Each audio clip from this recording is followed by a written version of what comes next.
New York کے علاقے little Pakistan کونی آئلینڈ ایونیو کی مرچنٹ ایسوسی ایشن کے 2 گروپس میں اختلافات ختم ہو گئے۔ ایسوسی ایشن کے عہدیداران نے 18 اگست کو بروکلن میلہ منعقد کرانے کا اعلان کیا ہے۔ تفصیلات اس رپورٹ میں۔ نیو یارک کے علاقے لٹل پاکستان کونی آئلینڈ ایونیو کی مرچنٹ ایسوسی ایشن کے 2 دھڑوں کے درمیان تعلقات پر پڑی برف پگھل گئی اور ایک بار پھر سب مل بیٹھے۔ بروکلن میں پریس کانفرنس کا آغاز تلاوت کلام پاک سے ہوا۔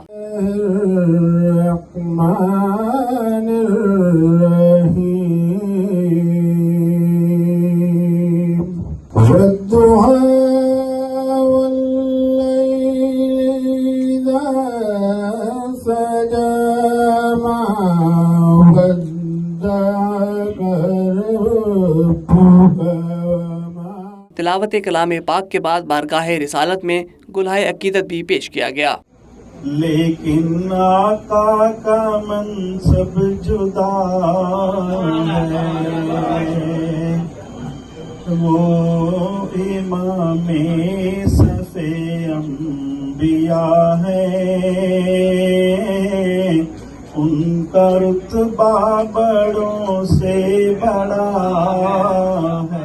مرچنٹ ایسوسی ایشن کے نائب صدر وحید خان اور جنرل سیکریٹری عزیز بٹ نے چیئرمین جاوید خان اور سینئر نائب صدر پرویز اختر اور دیگر عہدیداران کے ہمراہ مشترکہ پریس کانفرنس کرتے ہوئے اعلان کیا کہ آئندہ ماہ پاکستان کے جشن آزادی کی خوشی میں 18 اگست کو شاندار بروکلن میلہ منعقد کرایا جائے گا۔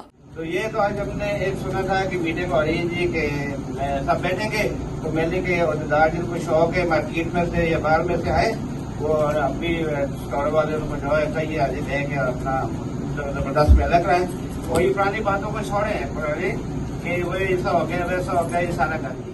ایسوسی ایشن میں اختلافات کے باعث گزشتہ برس بروکلن میلہ منعقد نہیں ہو سکا تھا، تاہم اب تلخیاں ختم ہو گئیں۔ مرچنٹ ایسوسی ایشن کے عہدیداران کا کہنا تھا کہ بروکلن میلہ امریکہ میں پاکستانیوں کی قدیم روایت ہے اور یہ ہمیشہ برقرار رہے گی۔ یہی رویہ ہوا ہے کہ بھائی دکانداروں میں اگر کسی نے اس میلے میں سرپرستی لینی ہے، چیئرمینی لینی ہے یا صدارت لینی ہے تو بسم اللہ، جب کوئی نہیں آئے گا تو پھر ہمیں تو باہر سے کسی دوستوں کو لانا پڑے گا اور ان کی ہیلپ لینی پڑے گی۔ تو انشاءاللہ تعالی ہمیں امید ہے، کیونکہ ہمارے پاس صاحب کے سائن موجود ہیں ہر دکاندار کے۔ پریس کانفرنس میں کونی آئلینڈ ایونیو میں پاکستانی کمیونٹی کی کاروباری شخصیات نے بڑی تعداد میں شرکت کی، تاہم مرچنٹ ایسوسی ایشن کے صدر نواز خان اپنی ذاتی مصروفیت کی وجہ سے شریک نہ ہو سکے۔